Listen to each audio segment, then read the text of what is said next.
Hi students, 12th standard accountancy, chapter 5, admission of a partner, exercise sum number 27 பார்க்கலாம். Anbu and Shankar are partners in a business sharing profit and losses in the ratio of 3:2. The balance sheet of the partners 31/3/2018 இங்க கொடுத்துருக்காங்க. Liability sideல capital account, profit and loss account, creditors, workman compensation fund. Asset sideல பார்த்தீங்கன்னா computer, motor car, stock, debtors, bank கொடுத்துருக்காங்க. Rajesh is admitted for 1/5 share on the profit following terms. Goodwill of the firm is valued 75,000 and Rajesh brought cash for his share of goodwill கொடுத்துருக்காங்க. Rajesh is to bring 1,50,000 as his capital. Motor car is valued at 2 lakh rupees. Stock 3,80,000. Debtors 3,50,000 rupees. Anticipated claim on workman compensation fund 10,000 கொடுத்துருக்காங்க. Unrecorded investment 5,000 rupees has to be brought into the account. என்னென்ன prepare பண்ண சொல்லியிருக்காங்க? Revaluation account, capital account and balance sheet after Rajesh admission சொல்லியிருக்காங்க. இப்போ இங்கே கொடுத்துருக்க information வச்சு நம்ம என்னென்ன ப்ரிப்பேர் பண்ணணும்? Revaluation account, capital account and balance sheet prepare பண்ணணும். நல்லா கவனிங்க. இப்போ revaluation account, capital account ledger ஃபார்மில் ப்ரிப்பேர் பண்ண போகிறோம். ஓகேங்களா? இப்போ கவனிச்சிங்கனாக்க ஃபர்ஸ்ட் கொடுத்துருக்க இன்ஃபர்மேஷனுக்கு நம்ம ஃபர்ஸ்ட் ஜேர்னல் என்ட்ரி பாஸ் பண்ணிடலாம். ஓகேங்களா? இந்த ஜேர்னல் என்ட்ரில இருந்து நம்ம என்னென்ன ப்ரிப்பேர் பண்ணணும்? கேபிட்டல் அக்கௌண்ட்டும் கேஷ் அட் பேங்க் அக்கௌண்ட்டும் ப்ரிப்பேர் பண்ணணும். அடுத்தது தான் நியூ பேலன்ஸ் ஷீட் ப்ரிப்பேர் பண்ண போகிறோம். ஓகே, ஸோ ஃபர்ஸ்ட் கவனிச்சிங்கனாக்க Rajesh to bring 1,50,000 as is capital. ராஜேஷ்ங்கிற ஒரு நியூ பார்ட்னர், அவர் என்ன பண்ணியிருக்காரு? கேபிட்டல் 1,50,000 rupees கொண்டு வந்திருக்காரு. ஸோ கேபிட்டல் கேஷ்ங்கிற பேர்ல கேபிட்டல் உள்ள வந்திருக்கு. ஸோ கேஷ் உள்ள வந்தால் நம்ம என்ன செய்வோம்? Bank account எட்டார் 1,50,000 rupees to Rajesh capital account 1,50,000 rupees. இங்கே நம்ம கேஷ்னு போட்டுக்கலாம், பேங்க்னு போட்டுக்கலாம். ஓகேங்களா? அடுத்தது goodwill of the firm is valued 75,000 rupees and Rajesh brought cash for his share of goodwill சொல்லிருக்காங்க. ஸோ ஃபர்மோட டோட்டல் குட்வில் வேல்யூ எவ்வளவு? 75,000. அதில் ராஜேஷோடைய ஷேர் ஆஃப் குட்வில் எவ்வளோ பார்த்தீங்கன்னாக்க ராஜேஷோட ஷேர் ஆஃப் ப்ராஃபிட் எவ்வளவு? 1/5 கொடுத்துருக்காங்களா? அப்போது 75,000 rupees குட்வில்ல ராஜுவோடைய பங்கு எவ்வளவுன்னு பார்த்தீங்கன்னாக்க 1/5 மிச்சம் எவ்வளவு? 7 போயிடுச்சுன்னா மிச்சம் 2. அப்போ 25 ஆகிடும். 5 5s are 25. இந்த 3 0 இங்கே போட்டுக்கிறோம். ஓகேங்களா? 15,000 into 1s are எவ்வளவு? 15,000 rupees. அப்போது ராஜேஷோடைய ஷேர் ஆஃப் குட்வில் 15,000 rupees நமக்கு கிடைச்சிருக்கு. ஸோ இந்த 15,000 rupees ஷேர் ஆஃப் குட்வில்ல ஜேர்னல் என்ட்ரி எப்படி பாஸ் பண்ணுவோம்? Bank account to old partners capital account போடுவோம். எதுக்காக அந்த குட்வில் ராஜேஷ் போட்டு வந்த குட்வில் 15,000 rupees ஓல்டு பார்ட்னர்ஸோட கேபிட்டல் அக்கௌண்ட்டுக்கு டிரான்ஸ்ஃபர் பண்றோம்னா, ஓல்டு பார்ட்னர்ஸ் யார் யாருன்னு பார்த்தீங்கன்னாக்கா அன்பும் சங்கர் 2 பேரும் ஓல்டு பார்ட்னர்ஸ். இவங்க 2 பேருமே அவங்களுடைய லாப பங்கு என்ன பண்ணியிருக்காங்க? சாக்ரிஃபைஸ் பண்ணியிருக்காங்க.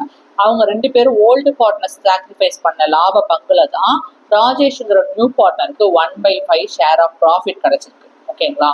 ஸோ ஓல்டு பார்ட்னர்ஸ் அவங்களுடைய லாபத்தை தியாகம் பண்ணி குறைச்சி இவருக்கு கொடுத்துருக்காரு. நியூ பார்ட்னர் ராஜேஷ்க்கு கொடுத்ததுனால தான் ராஜேஷ்க்கு 1/5 ஷேர் ஆஃப் ப்ராஃபிட் கிடைக்கிறதுனால ராஜேஷோடைய பங்கு குட்வில் இருக்கு இல்லையா, அதை ஓல்டு பார்ட்னர்ஸ்க்கு கொடுக்குறாரு ஓல்டு சாக்ரிஃபைசிங் ரேஷியோல. இப்போ ஓல்டு சாக்ரிஃபைசிங் ரேஷியோ இங்கே மென்ஷன் பண்ணல கொஸ்டின்ல. அப்போ நம்ம என்ன செஞ்சுப்போம்? ஓல்டு சாக்ரிஃபைசிங் ரேஷியோ இங்கே மென்ஷன் பண்ணாதனால ஓல்டு ப்ராஃபிட் அண்ட் லாஸ் ரேஷியோவை தான் என்ன செய்வோம்? சாக்ரிஃபைசிங் ரேஷியோவாக கன்சிடர் பண்ணி கால்குலேட் பண்ணி அந்த 15,000 rupees குட்வில்ல ஓல்டு பார்ட்னர்ஸோட கேபிட்டல் அக்கௌண்ட்டுக்கு ட்ரான்ஸ்ஃபர் பண்ணுறோம். இப்போ 15,000 rupees அன்புக்கு பார்த்தீங்கன்னா 1/5 is 5, 3 5s are 15, 3 0 இங்கே போட்டுடுறோம். ஸோ 15,000 rupees ஷேர் ஆஃப் குட்வில்லோடைய ஷேரில் அன்புக்கு 9,000 rupees வருது. அதே போல் சங்கரோட கேபிட்டல் அக்கௌண்ட்டுக்கு 15,000 rupeesல பார்த்தீங்கன்னாக்க 5 15ல கேன்சல் பண்ணோம்னா 3,000 rupees கிடைக்குது. 3,000 into 2 are 6,000 rupees சங்கரோட கேபிட்டல் அக்கௌண்ட்டுக்கு குட்வில்ல டிஸ்ட்ரிபியூட் பண்ணி கொடுத்துட்டோம். ஓகேங்களா? அப்போது bank account to old partners capital அக்கௌண்ட்டுக்கு வந்த குட்வில்ல ட்ரான்ஸ்ஃபர் பண்ணி கொடுத்துட்டோம். ஓகேங்களா? அடுத்தது கவனிச்சிங்கனாக்க motor car is value 2 lakh rupees கொடுத்துருக்காங்க. இங்க மோட்டார் கார் எவ்வளவு கொஸ்டின்ல 1,60,000 rupees வந்திருக்கு. அப்போ 1,60,000 rupeesல இருந்து 2 lakh rupeesக்கு இன்க்ரீஸ் ஆயிருக்கு மோட்டார் கார். ஸோ இன்க்ரீஸ் ஆச்சுன்னா மோட்டார் கார் வேல்யூ இன்க்ரீஸ் ஆச்சுன்னா அசட் வேல்யூவும் இன்க்ரீஸ் ஆகும். அசட் வேல்யூ இன்க்ரீஸ் ஆயிடுச்சுனாக்க ரீவேல்யூஷன் அக்கௌண்ட்டை நம்ம என்ன செய்வோம், கிரெடிட் பண்ணுவோம். So motor car account of 40,000 rupees to revaluation account 40,000 rupees enter பண்ணிட்டோம். அடுத்தது ஸ்டாக் 3,80,000 rupees வந்திருக்கு. இந்த ஸ்டாக்கோட வேல்யூ கொஸ்டின்ல 4 lakh rupees வந்திருக்கு. அப்போ என்ன ஆயிடுச்சு, ஸ்டாக் 4 lakh rupeesல இருந்து 3,80,000 rupees-ஆ டிக்ரீஸ் ஆயிடுச்சு. அப்போ ஸ்டாக் அக்கௌண்ட் டிக்ரீஸ் ஆச்சுனாக்க அசட் அக்கௌண்ட் டிக்ரீஸ் ஆகும். அசட் அக்கௌண்ட் டிக்ரீஸ் ஆச்சுனாக்க ரீவேல்யூஷன் அக்கௌண்ட் என்ன செய்வோம், நம்ம டெபிட் பண்ணுவோம். Revaluation account of 20,000 rupees to stock account 20,000 rupees. அடுத்தது டெப்டாஸ் வேல்யூ 3,50,000 rupees இருக்கு. கொஸ்டின்ல டெப்டாஸ் வேல்யூ 3,60,000 rupees இருக்கு. அப்போ என்ன இருக்கு, 3,60,000 rupeesல இருந்து 3,50,000 rupees-ஆ டிக்ரீஸ் ஆயிடுச்சு debtors value. Debtors value decrease ஆச்சுன்னா அசட்டோட வேல்யூவும் டிக்ரீஸ் ஆகும். அசட்டோட வேல்யூ டிக்ரீஸ் ஆயிடுச்சுனாக்க ரீவேல்யூஷன் அக்கௌண்ட் என்ன செய்வோம், டெபிட் பண்ணுவோம். Revaluation account 10,000 rupees to debtors account 10,000 rupees enter பண்ணிட்டோம். அடுத்தது பார்த்தீங்கன்னாக்க unrecorded investment 5,000 rupees has to be brought into the account. அது old partners Anbu and Shankar ரெண்டு பேரும் என்ன செய்யறாங்க, இன்வெஸ்ட் பண்ணியிருக்காங்க 5,000 rupees. அவங்க என்ன செய்யல, அக்கௌண்ட்ல கொண்டு வரல. லேட்டரா தான் அவங்களுக்கு தெரியுது நம்ம 5,000 rupees இன்வெஸ்ட் பண்ணியிருக்கோம், அதை கணக்குல கொண்டு வரலன்ட்டு. அப்புறம் என்ன செய்யறாங்க, அவங்க கணக்குல கொண்டு வந்துட்டாங்க. இப்போ கணக்குல அன்ரெக்கார்டட் இன்வெஸ்ட்மெண்ட் ரெக்கார்ட் ஆயிடுச்சு. ஸோ இன்வெஸ்ட்மெண்ட் அக்கௌண்ட்டுங்கிறது அசட் அக்கௌண்ட். ஸோ ரெக்கார்ட் ஆன அப்புறம் அசட் அக்கௌண்ட் என்ன ஆயிடுது, இன்க்ரீஸ் ஆச்சு. அசட் அக்கௌண்ட் இன்க்ரீஸ் ஆச்சுனாக்க ரீவேல்யூஷன் அக்கௌண்ட் என்ன செய்வோம், கிரெடிட் பண்ணுவோம். Investment account to revaluation account. So நம்ம என்ன செஞ்சிட்டோம், ரீவேல்யூஷன் ரிலேட்டட் டிரான்சாக்ஷன் எல்லாமே ஜேர்னல் என்ட்ரியில் பாஸ் பண்ணிட்டோம். இப்போ ரீவேல்யூஷன் அக்கௌண்ட்டுக்கு லெட்ஜர் அக்கௌண்ட் போட போகிறோம். ஓகேங்களா. ஸோ இங்கே ஜேர்னல் என்ட்ரியில் எங்கெங்கெல்லாம் ரீவேல்யூஷன் அக்கௌண்ட் இருக்கோ அது எல்லாமே லெட்ஜர் அக்கௌண்ட் ரீவேல்யூஷன் அக்கௌண்ட்டில் போஸ்ட் பண்ண போகிறோம். இங்கே கவனிச்சிங்கனாக்கா தேர்ட் டிரான்சாக்ஷன் ரீவேல்யூஷன் அக்கௌண்ட் கிரெடிட்ல இருக்குது. ஸோ நம்ம என்ன செய்வோம், ரீவேல்யூஷன் அக்கௌண்ட் கிரெடிட் சைடில் போயிட்டு opposite account motor car 40,000 entry பண்ணுவோம். By motor car 40,000 rupees entry பண்ணிட்டோம். அடுத்தது ரீவேல்யூஷன் அக்கௌண்ட் எங்கே இருக்குது, ஃபோர்த் டிரான்சாக்ஷனில் ரீவேல்யூஷன் அக்கௌண்ட் டெட்டார் சைடில் இருக்குது. ஸோ ரீவேல்யூஷன் அக்கௌண்ட் டெட்டார் சைடில் போயிட்டு டூ ஸ்டாக் அக்கௌண்ட் 20,000 என்ட்ரு பண்ணிடுவோம். அதே மாதிரி ரீவேல்யூஷன் டெட்டார் சைடில் போயிட்டு to stock account 20,000 rupees entry பண்ணிட்டோம். வேற எங்க ரீவேல்யூஷன் அக்கௌண்ட் ஜேர்னல் என்ட்ரில இருக்குன்னு பார்த்தீங்கன்னாக்க சிக்ஸ்த் டிரான்சாக்ஷன் ரீவேல்யூஷன் அக்கௌண்ட் இருக்கு. ஓகேங்களா. இன்வெஸ்ட்மெண்ட் ரீவேல்யூஷன் அக்கௌண்ட் கிரெடிட் சைடில் இருக்கு. ஸோ ரீவேல்யூஷன் கிரெடிட் சைடில் போயிட்டு பை இன்வெஸ்ட்மெண்ட் 5,000 rupeesனு என்ட்ரு பண்ணுவோம். ஓகேங்களா. So by investment 5,000 rupees entry பண்ணிட்டோம். அதே போல் பார்த்தீங்கன்னாக்க இங்கே ஃபிஃப்த் டிரான்சாக்ஷன் ரீவேல்யூஷன் அக்கௌண்ட் டெட்டாரில் இருக்கு. ஸோ ரீவேல்யூஷன் அக்கௌண்ட் டெட்டார் சைடில் போயிட்டு டூ டெட்டார்ஸ் 10,000 rupees என்ட்ரு பண்ணுவோம். ஓகேங்களா. So to debtors account 10,000 rupees entry பண்ணிட்டோமா. ஸோ ரீவேல்யூஷன் ரிலேட்டட் டிரான்சாக்ஷன்லாம் ஜேர்னல் வந்து லெட்ஜரில் என்ட்ரு பண்ணிட்டோம். இப்போ பேலன்ஸ் கண்டுபிடிக்கணும்னா டோட்டல் கண்டுபிடிக்கணும். எந்த சைடு ஹையர் வேல்யூவோ அந்த சைடு தான் டோட்டல் போடுவோம். அது மாதிரி பார்த்தீங்கன்னாக்கா கிரெடிட் சைடில் தான் வேல்யூ அதிகமாக இருக்குது. 40,000 + 5,000 45,000 டோட்டல் போட்டுட்டோம். ஸோ இங்கே டோட்டல் போட்டோம்னா அதே வேல்யூ டோட்டலில் டெட்டார் சைட்லையும் என்ட்ரு பண்ணோம். என்ட்ரு பண்ணிவிட்டு இப்போ என்ன செய்கிறோம், லெஸர் வேல்யூ சைடு இது டெட்டார் சைடில் 20 + 10 30,000 rupees 45,000 rupees டோட்டலில் லெஸ் பண்ணோம்னா 15,000 rupees நமக்கு பேலன்சிங் ஃபிகர் கிடைக்குது. ஓகேங்களா. இந்த 15,000 rupees என்னது நமக்கு ப்ராஃபிட் கிடைச்சிருக்கு. To profit on revaluation account 15,000 rupees கிடைக்குதுங்களா. இதை ஓல்டு பார்ட்னர்ஸோட கேபிட்டல் அக்கௌண்ட்டுக்கு ட்ரான்ஸ்ஃபர் பண்ணிடுவோம். யார் யார் old partner, Anbu and Shankar. So 15,000 rupees 3:2 ரேஷியோவில் அன்போட கேபிட்டல் அக்கௌண்ட் 9,000 சங்கரோட கேபிட்டல் அக்கௌண்ட் 6,000 rupees என்ட்ரு பண்ணிட்டோம். இப்போ நமக்கு பேலன்ஸ் வந்து ரீவேல்யூஷன் அக்கௌண்ட்ல 15,000 rupees டெட்டார் சைடில் நமக்கு கிடைச்சிருக்குங்களா. ஸோ இதுக்கு ஒரு ஜேர்னல் என்ட்ரி பாஸ் பண்ணோம். என்ன பாஸ் பண்ணுவோம், ப்ராஃபிட்டாக கிடைச்சதுனாக்கா revaluation account debtor to old partners capital account 9,000 6,000 rupeesன்னு என்ட்ரி பண்ணுறோம். இப்போ என்ன பண்ண போகிறோம், கேபிட்டல் அக்கௌண்ட் லெட்ஜர் அக்கௌண்ட் போட போகிறோம். ஸோ கேபிட்டல் அக்கௌண்ட்டுக்கு என்ன ஃபார்மேட்னு பார்த்தீங்கன்னாக்கா ரெண்டு side debtor side creditor side particulars and respective partners name entry பண்ணிட்டோம். கேபிட்டல் அக்கௌண்ட்டில் ஃபர்ஸ்ட் என்ட்ரி பண்ணி என்னன்னு பார்த்தீங்கன்னாக்கா opening balance of the capital account தான் ஃபர்ஸ்ட் அக்கௌண்ட். எப்பவுமே opening balance of the capital account எங்கே வரும், உங்களுக்கு கிரெடிட் சைடில் தான் என்ட்ரி பண்ணணும். ஓப்பனிங் பேலன்ஸ் கொஸ்டினில் கொடுத்துருக்காங்க. ஸோ ஓல்டு பார்ட்னர்ஸோட கேபிட்டல் அக்கௌண்ட் கொஸ்டின்ல கொடுத்துருக்காங்க. அன்போடது 4 lakh rupees, சங்கரோடது 3 lakh rupees. ஸோ ஓல்டு பார்ட்னர்ஸோட கேபிட்டல் அக்கௌண்ட் தான் ஃபர்ஸ்ட் நம்ம ஓப்பனிங் பேலன்ஸா கிரெடிட் சைட்ல என்டர் பண்ணுவோம். பை பேலன்ஸ் ப்ராடும் 4 lakh rupees அன்புக்கும் 3 lakh rupees சங்கருக்கும் ஓல்டு பார்ட்னர்ஸோட கேபிட்டல் அக்கௌண்ட் தான் நமக்கு ஓப்பனிங் பேலன்ஸ் கிரெடிட் சைட்ல தான் வரும். என்டர் பண்ணிட்டோம். அடுத்தது நியூ பார்ட்னர் சங்கர் வந்து 1,50,000 rupees கேபிட்டல் கொண்டு வந்தார் இல்லையா. Old partners capital account entry பண்ண உடனே நியூ பார்ட்னரோட கேபிட்டல் அக்கௌண்ட் என்ட்ரு பண்ணணும். எவ்வளவு? பை பேங்க் அக்கௌண்ட் 1,15,000 rupees ராஜேஷ்க்கு என்ட்ரு பண்ணிட்டோம். அடுத்தது தேர்ட் டிரான்சாக்ஷன் என்னன்னு பார்த்தீங்கன்னா கேபிட்டல் அக்கௌண்ட்ல revaluation account, balance of the revaluation account நம்ம கண்டுபிடிச்சோம் இல்லைங்களா. இந்த ஜேர்னல் என்ட்ரி பார்த்தீங்கன்னா கேபிட்டல் ரிலேட்டட் டிரான்சாக்ஷன் அக்கௌண்ட் என்னென்ன எங்கெங்கெல்லாம் இருக்கோ அது எல்லாமே கேபிட்டல் அக்கௌண்ட் லெட்ஜர் அக்கௌண்ட்ல போஸ்ட் பண்ண போறோம். இப்போ கவனிச்சிங்கனாக்க ரீவேல்யூஷன் இங்க பாருங்க, ரீவேல்யூஷன் அக்கௌண்ட்ல நமக்கு ப்ராஃபிட் ஆன்சர் கிடைச்சது இல்லையா.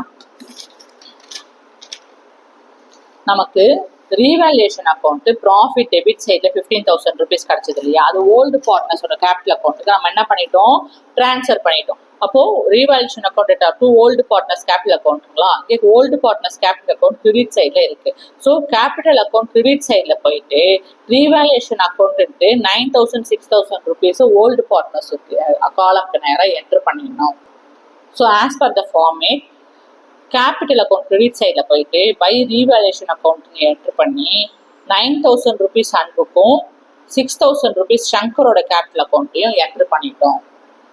அடுத்தது பார்த்தீங்கன்னாக்கா குட்வில் நியூ பார்ட்னர் சங்கருங்கிறவர் 15,000 rupees அவருடைய ஷேர் ஆஃப் குட்வில் இருக்கு இல்லையா. ஸோ அந்த 15,000 rupees ஷேர் ஆஃப் குட்வில் யார் கொடுத்தாங்க, ஓல்டு பார்ட்னர்ஸோட கேபிட்டல் அக்கௌண்ட்டுக்கு ஷேர் சாக்ரிஃபைசிங் ரேஷியோவில் என்ட்ரு பண்ணிட்டாங்க இல்லையா. இப்போ கேபிட்டல் அக்கௌண்ட் எங்க இருக்கு இந்த ஜேர்னல் என்ட்ரியில பாத்தீங்கன்னாக்க கிரெடிட் சைட்ல இருக்கு. ஓகேங்களா. ஸோ கேபிட்டல் அக்கௌண்ட் கிரெடிட் சைட்ல போயிட்டு by bank account 9,000 rupees 6,000 rupees Anbu and Shankar காலத்துல என்ட்ரு பண்ணிடணும். ஸோ கேபிட்டல் அக்கௌண்ட் கிரெடிட் சைட்ல போயிட்டு பை குட்வில் அக்கௌண்ட் இல்லைனாக்கா என்ன பண்ணிக்கலாம், பை பேங்க் அக்கௌண்ட். ஓகேங்களா. பை பேங்க் அக்கௌண்ட் பிராக்கெட்ல குட்வில்னு வரும். Okay. So by bank account 9,000 rupees அன்புக்கும் 6,000 rupees சங்கரோடைய கேபிட்டல் அக்கௌண்ட்லயும் என்ட்ரு பண்ணிட்டோம். அடுத்து கொஸ்டின்ல பாக்ஸுக்கு வந்தீங்கன்னா profit and loss account workman compensation fund இருக்கு இல்லையா. இது ரெண்டுமே கேபிட்டல் அக்கௌண்ட் ஓல்டு பார்ட்னரோட கேபிட்டல் அக்கௌண்ட்டுக்கு டிரான்ஸ்ஃபர் பண்ணி கொடுத்துடணும். இப்போ profit and loss account 1,20,000 rupees இருக்கு இல்லையா. இது என்ன பண்றோம், ஓல்டு பார்ட்னரோட கேபிட்டல் அக்கௌண்ட்டுக்கு ஓல்டு ப்ராஃபிட் ஷேரிங் ரேஷியோ 3:2 ரேஷியோல பிரிச்சு கொடுத்துறோம். அப்போ profit and loss account to old partners capital அக்கௌண்ட்னு வருதுங்களா. அப்போ old partners capital account credit சைட்ல வர்றதுனால கேபிட்டல் அக்கௌண்ட் கிரெடிட் சைட்ல போயிட்டு அதுக்கு ஆப்போசிட் அக்கௌண்ட் என்னது, ப்ராஃபிட் அண்ட் லாஸ் அக்கௌண்ட்னு எழுதி 72,000 48,000 ஓல்டு பார்ட்னர்ஸோட கேபிட்டல் காலத்துல அந்த காலத்துல என்ட்ரு பண்ணிடுறோம்.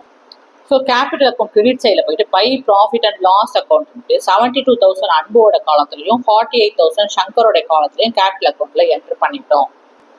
அதே மாதிரி ஒர்க்மேன் காம்பன்சேஷன் ஃபண்ட் 60,000 rupees இருக்கு. அதுல என்ன பண்ணிட்டோம், 10,000 rupees ஆன்டிசிபேட்டட் கிளைமுக்கு கொடுத்துட்டோம். மிச்சம் இருக்கிற 50,000 rupees என்ன பண்ணிட்டோம், ஓல்டு பார்ட்னருடைய கேபிட்டல் அக்கௌண்ட்டுக்கு டிஸ்ட்ரிபியூட் பண்ணி கொடுத்துறோம். அப்போ என்ன ஜேர்னல் என்ட்ரி பார்த்தீங்கன்னாக்கா workmen compensation fund account R 50,000 rupees to old partners capital account 30,000 rupees அன்போட கேபிட்டலுக்கும் 20,000 rupees சங்கரோட கேபிட்டல் அக்கௌண்ட்டுக்கும் நம்ம ஜேர்னல் என்ட்ரி பாஸ் பண்ணிட்டோம். இப்போ ஓல்டு பார்ட்னரோட கேபிட்டல் அக்கௌண்ட் எங்க இருக்கு பாத்தீங்கன்னா கிரெடிட் சைட்ல இருக்கு. ஓகேங்களா. அப்போ கேபிட்டல் அக்கௌண்ட் கிரெடிட் சைட்ல போயிட்டு அதோட ஆப்போசிட் அக்கௌண்ட் என்னது பை ஒர்க்மேன் காம்பன்சேஷன் ஃபண்ட்னு எழுதி அன்போட கேபிட்டலுக்கு 30,000 சங்கரோடைய காலத்துல 20,000 rupees கேபிட்டல் அக்கௌண்ட்ல என்ட்ரு பண்ணணும். ஸோ கேபிட்டல் அக்கௌண்ட் கிரெடிட் சைடில் வந்துட்டு by workman compensation fund 30,000 rupees அன்புக்கும் 20,000 rupees சங்கருக்கும் என்ன பண்ணிட்டோம், என்ட்ரு பண்ணிட்டோம். இப்போ கேபிட்டல் ரிலேட்டட் டிரான்சாக்ஷன்லாம் எங்கெங்கெல்லாம் ஜேர்னல் என்ட்ரியில் இருந்ததோ அது எல்லாமே நம்ம என்ன பண்ணிட்டோம், லெட்ஜர் அக்கௌண்ட் கேபிட்டல் அக்கௌண்ட்ல கொண்டு வந்துட்டோம். இப்போ என்ன பண்ண போறோம், closing balance of the capital account கண்டுபிடிக்கணும். எப்படி கண்டுபிடிப்போம்னா டோட்டல் போட்டுட்டு தான் கண்டுபிடிப்போம். எந்த சைடு ஹையர் வேல்யூ இருக்கோ அந்த சைடு டோட்டல் போட்டுட்டு நம்ம என்ன செய்வோம், லெசர் சைடில் டிஃப்ரென்ஸ் பிட்வீன் கண்டுபிடிச்சி க்ளோசிங் பேலன்ஸ் பண்ணுவோம் கேபிட்டல் அக்கௌண்ட்டுக்கு. இப்போ பார்த்தீங்கன்னாக்க கிரெடிட் சைடில் தான் டோட்டல் அதிகமாக இருக்குது. அப்போ ஸோ கிரெடிட் சைடில் தான் நம்ம என்ன செய்யறோம், டோட்டல் போட போகிறோம். 4 lakh plus 9,000 plus 9,000 plus 72,000 plus 30,000 5 lakh 20,000 rupees-உம் 3 lakhs plus 3 lakh 6,000 plus 6,000 plus 48,000 plus 20,000 என்ன கிடைக்குது, 3 lakh 80,000 rupees கிடைக்குது. ராஜேஷ்க்கு 1 lakh 50,000 rupees என்டர் பண்ணிட்டோமா. அந்த சேம் டோட்டல் என்ன செய்வோம், டெட்டார் சைட்லையும் என்டர் பண்ணுறோம். 5 lakh 20,000 3 lakh 80,000 1 lakh 50,000 rupees enter பண்ணிட்டோமா. So இங்கே லெஸ்ஸர் சைடில் டெபிட் சைடில் எந்த வேல்யூமே இல்லை, நமக்கு எந்த டிரான்சாக்ஷனுமே இல்லாதனால இப்போ டோட்டல் என்ன கிடைச்சதோ அதை அப்படியே இங்கே எழுதுறோம். 5 lakh 20,000 3 lakh 80,000 1 lakh 50,000 rupees எழுதிட்டு இதுக்கு நேராக என்ன செய்கிறோம், டூ பேலன்ஸ் கேரி டவுன் எழுதுறோம். டூ பேலன்ஸ் கேரி டவுன்னா என்ன அர்த்தம், இதுதான் closing balance of the capital account current accounting பீரியடோடைய க்ளோசிங் பேலன்ஸ் கேபிட்டல் அக்கௌண்ட்டுக்கு கண்டுபிடிச்சிட்டோம். உடனே என்ன செய்யறோம், இந்த அமௌண்ட் எல்லாமே ஆப்போசிட் சைடில் டோட்டலுக்கு கீழே என்டர் பண்ணுறோம். 5 lakh 20,000 3 lakh 80,000 1 lakh 50,000 rupees enter பண்ணிட்டு இதுக்கு நேராக என்ன செய்யறோம், பை பேலன்ஸ் ப்ராட் டவுன் எழுதுறோம்.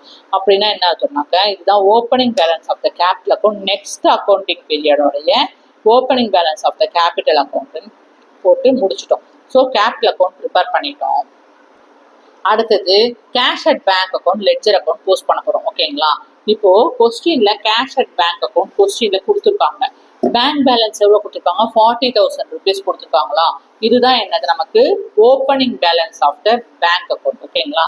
எப்பவுமே கேஷ் அக்கௌண்ட் பேங்க் அக்கௌண்ட்டுக்கு ஓப்பனிங் பேலன்ஸ் டெட்டார் சைடில் தான் என்ட்ரு பண்ணணும். அப்போ டூ பேலன்ஸ் ப்ராடவுன் 40,000 rupees கொஸ்டின்லேருந்து எடுத்து எழுதிட்டோம். ஓகேங்களா. இதுதான் டூ பேலன்ஸ் ப்ராடவுன் அர்த்தம் opening balance of the cash at bank entry பண்ணிட்டோமா. இப்போ ஜேர்னல் என்ட்ரிக்கு வரும். ஜேர்னல் என்ட்ரியில் எந்தெந்த அக்கௌண்ட்லாம் பேங்க் ரிலேட்டடாக இருக்கோ அது எல்லாமே கேஷ் அட் பேங்க்ல என்ட்ரு பண்ணுறோம். ஃபர்ஸ்ட் என்ட்ரி பார்த்தீங்கன்னாக்கா first transaction bank account debtor. So bank எங்கே இருக்குது, பேங்க் அக்கௌண்ட் டெட்டார் சைடில் இருக்குது. ஸோ பேங்க் அக்கௌண்ட் டெட்டார் சைடில் போயிட்டு கேஷ் அட் பேங்க்ல டெட்டார் சைடில் போயிட்டு இதோட ஆப்போசிட் அக்கௌண்ட் என்ன இருக்குது, ராஜேஷ் கேபிட்டல் அக்கௌண்ட் 1,50,000 rupees. இதனால பேங்க் அக்கௌண்ட் டெட்டார் சைடில் போயிட்டு to Rajesh capital account 1,50,000 rupees எழுதிட்டோம். வேற எங்க பேங்க் அக்கௌண்ட் இருக்குன்னு பார்க்குறோம். செகண்ட் டிரான்சாக்ஷன் பேங்க் அக்கௌண்ட்னு இருக்கு. எங்க இருக்குன்னா டெட்டார் சைட்ல இருக்கு. அப்போ debtor side bank account debtor சைட்ல போயிட்டு அதோட ஆப்போசிட் அக்கௌண்ட் என்னது, Anbu's capital account Shankar's capital account 9,000 6,000 rupees entry பண்றோம். So cash at bank account debtor சைட்ல போயிட்டு Rajesh Anbu's capital account 9,000 Shankar's capital account 6,000 rupees entry பண்ணிட்டோம். வேற ஏதாவது பேங்க் ரிலேட்டட் டிரான்சாக்ஷன் இங்க இருக்கான்னு பார்த்தீங்கன்னாக்கா இல்லை. ஸோ நம்ம என்ன செய்ய போகிறோம், க்ளோசிங் பேலன்ஸ் கண்டுபிடிக்க போகிறோம். எப்படி கண்டுபிடிப்போம், டோட்டல் கண்டுபிடிச்சி தான் closing balance, difference between total and the lesser value நமக்கு என்ன கிடைக்கும், க்ளோசிங் பேலன்ஸ் கிடைக்கும். ஓகேங்களா. இப்போ டோட்டல் போடுறோம்னா ஹையர் வேல்யூ எங்கே இருக்குது, டெட்டார் சைடில். ஸோ டெட்டார் சைடில் தான் டோட்டல் போடணும். 40,000 + 1,50,000 + 9,000 + 6,000 2,05,000 rupees கிடைச்சதுங்களா. ஸோ இந்த டோட்டல் அப்படியே இங்கே ஆப்போசிட் சைடு கிரெடிட்டார் சைட்லையும் ஒரே நெட் போர்ட்டில் என்டர் பண்ணிட்டு 2 கோடு போடுறோம். டோட்டலுக்கு கீழே போட்டோம்னா அது பேர் தான் டோட்டல். இதுக்கு நேராக உங்களுக்கு லெஸர் சைடில் எந்த வேல்யூமே இல்லை. அதனால டோட்டல் அமௌண்ட் என்னவோ அதை அப்படியே என்டர் பண்ணிட்டு அதுக்கு நேராக by balance carry down 2,05,000 rupees enter பண்ணிட்டோம். By balance carry down closing balance of the cash at bank account. ஓகேங்களா. So cash at bank account prepare பண்ணிட்டோம். இப்போ நியூ பேலன்ஸ் ஷீட் ப்ரிப்பேர் பண்ண போகிறோம். ஸோ ஹெட்டிங் என்னது, new balance sheet as on 1st April 2009. என்ன format பார்த்தீங்கன்னாக்கா liability side and asset side 2 side வந்துருச்சு நமக்கு. ஃபர்ஸ்ட் லயபிலிட்டி சைடு எழுதிப்போம். லயபிலிட்டி சைடில் ஃபர்ஸ்ட் ஐட்டம் என்னது, கேபிட்டல் அக்கௌண்ட். ஓகேங்களா. கேபிட்டல் யாரெல்லாம் கான்ட்ரிபியூட் பண்ணியிருக்காங்க, அன்பு சங்கர் ராஜேஷ், இவங்க 3 பேரோட கேபிட்டல் அக்கௌண்ட் நமக்கு இப்போ கேபிட்டல் அக்கௌண்ட்ல இருக்கிற அமௌண்ட்டை தான் என்ட்ரு பண்ணணும். ஓகேங்களா. Opening balance of the capital account நம்ம கண்டுபிடிச்சோம் இல்லைங்களா, 5,20,000 3,80,000 1,50,000. இந்த அமௌண்ட் தான் என்ன செய்யறோம், நம்ம இங்கே என்ட்ரு பண்றோம். அன்புக்கு 5,20,000, சங்கர் 3,80,000, ராஜேஷோடது 1,50,000, டோட்டலா 10,50,000 rupees total capital account entry பண்ணிட்டோம். அடுத்தது வேற எதெல்லாம் லயபிலிட்டியில வரும்ன்றத பார்க்குறோம். கிரெடிட்டார்ஸ் 1,20,000 rupees லயபிலிட்டி ஐட்டம் வந்துடுச்சு. ஓகேங்களா. அடுத்தது ஒர்க்மேன் காம்பன்சேஷன் ஃபண்ட்ல 10,000 rupees கிளைம் பண்ணாங்க இல்லையா, இங்க அட்ஜஸ்ட்மெண்ட்ல இருக்கிறது எல்லாமே நம்ம என்ன செய்யறோம், அசட் அண்ட் லயபிலிட்டி சைடில் கணக்கில் கொண்டு வரணும். இங்கே கவனிச்சிங்கன்னா anticipated claim workmen compensation fund 10,000 rupees இதை லயபிலிட்டியில் என்ட்ரு பண்ணிடுறோம். அடுத்தது அசட் சைடில் பார்த்தீங்கன்னாக்க கொஸ்டினில் கம்ப்யூட்டர் 40,000 rupees கொடுத்துருக்காங்க. ஸோ கம்ப்யூட்டர் 40,000 rupees என்ட்ரு பண்ணிட்டோம். அடுத்தது மோட்டார் 1,60,000 rupees கொஸ்டின்லேருந்து எழுதி ஆட் அப்ரிசியேஷன் 40,000 rupees ஆட் பண்ணால் 2 lakh rupees கிடச்சிது. ஸ்டாக் 4 lakh rupees கொஸ்டின்லேருந்து என்ட்ரு பண்ணிடுறோம். லெஸ் டிப்ரிசியேஷன் 28,000 rupees சப்ட்ராக்ட் பண்ணோம்னா 3,80,000 rupees கிடச்சிது. டெப்ட் காஸ்ட் 3,60,000 rupees கொஸ்டின்லேருந்து என்ட்ரு பண்ணுறோம். அதுலேருந்து அண்டர் வேல்யூடு 10,000 rupees லெஸ் பண்ணோம்னா 3,50,000 rupees கிடைக்குது. அடுத்தது பேங்க் வேல்யூக்கு கேஷ் அட் பேங்க் நம்ம என்ன பண்ணியிருக்கோம், லெட்ஜர் ப்ரிப்பேர் பண்ணோம் இல்லையா. So closing balance of the bank எவ்வளோ கிடச்சிது, 2,05,000 rupees கிடச்சிது இல்லையா. அதை தான் இங்கே என்ட்ரு பண்ணணும். ஓகேங்களா, கொஸ்டின்ல இருக்கிறது என்ட்ரு பண்ணக்கூடாது. So closing balance of the bank நம்ம 2,05,000 rupees எடுத்து எழுதிட்டோம். இன்வெஸ்ட்மெண்ட் அட்ஜஸ்ட்மெண்ட்லேருந்து 5,000 rupees என்ட்ரு பண்ணிட்டோம். So asset and liability items எல்லாமே இங்கே என்ட்ரு பண்ணிட்டோம். இப்போ லயபிலிட்டி சைட் டோட்டல் பார்த்தீங்கன்னா 10,50,000 ப்ளஸ் 1,20,000 ப்ளஸ் 10,000 எவ்வளோ கிடைக்குது, 11,80,000 rupees நமக்கு டோட்டல் கிடச்சிருக்கு. அசட் சைட் ஐட்டம் ஆட் பண்ணுறோம். 40,000 plus 2 lakhs plus 3,80,000 plus 3,50,000 plus 2,05,000 plus 50,000 நமக்கு 5,000 நமக்கு எவ்வளோ கிடைக்குது, 11,80,000 rupees நமக்கு டோட்டல் கிடச்சிருக்கு. இங்கே அசட் அண்ட் லயபிலிட்டி டோட்டல் சேமாக 11,80,000 rupees நமக்கு கிடச்சிருக்கு. ஏதாவது டவுட் இருந்ததுன்னா கமெண்ட் பண்ணுங்கள், மறக்காமல் சப்ஸ்கிரைப் பண்ணுங்கள். Thank you, take care.